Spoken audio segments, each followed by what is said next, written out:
Hi, I'm Christy. Someone asked me just the other day, hey, what do you get when you finish an Ironman? And I told them, I said, hey, you get this really cool finisher medal. And they're like, the look on their face was hilarious. They're just, you do all of that for a medal? And I said, yes. They didn't get it, which was completely fine.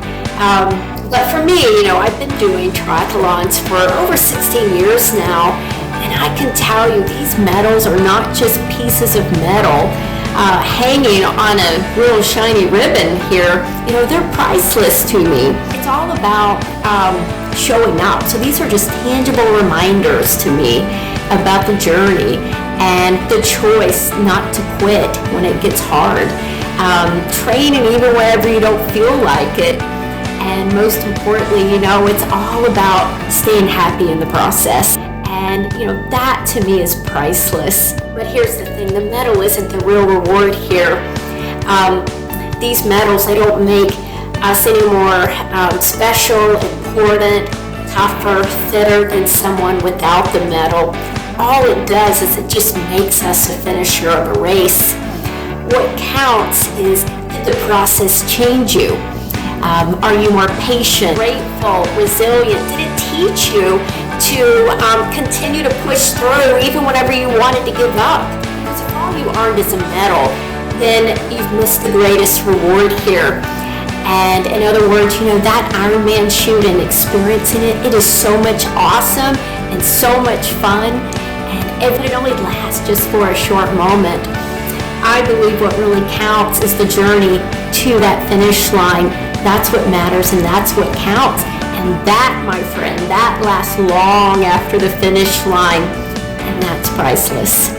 And as I was writing this for us, I was reminded of Philippians 2:3-4. And it tells us, do nothing out of selfish ambition or vain conceit, but rather in humility value others above yourself, and not looking to your own interest, but to the interest of others.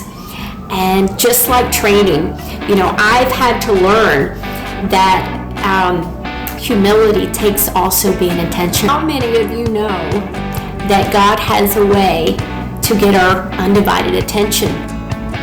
He allows sometimes our plans to be shaken, our comforts to be disrupted, and our plans to be interrupted, letting us know that, hey, you're not the one steering here.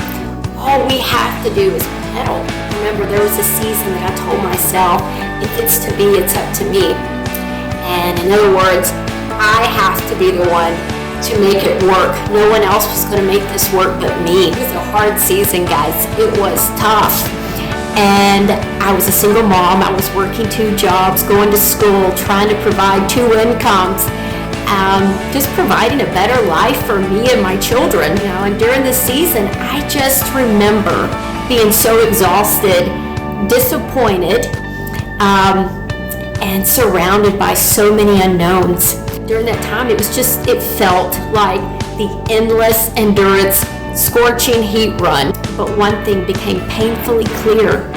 That mindset of mine, if it's to be, it's up to me, it wasn't working for me. I learned very quickly that it's not up to me.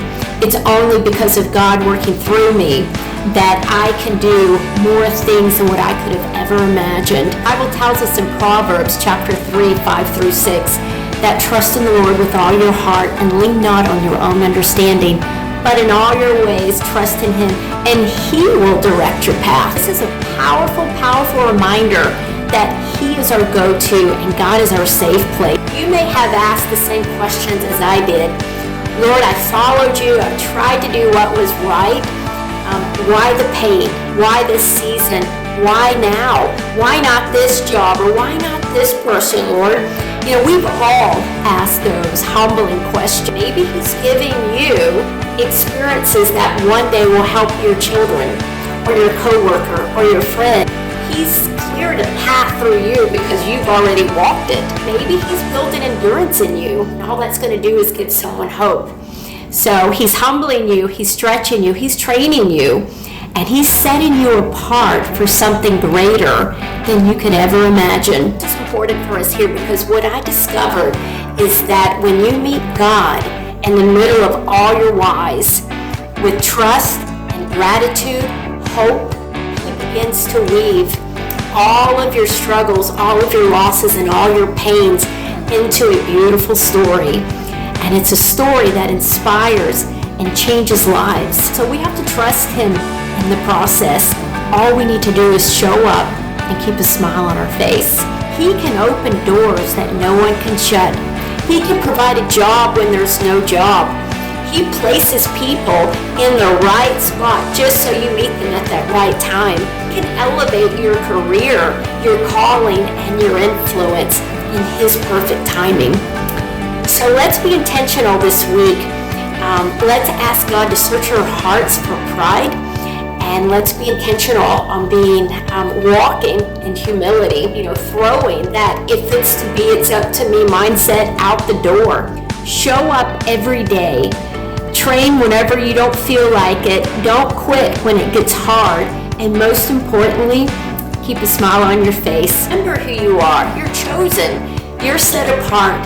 And you're God's athlete on display.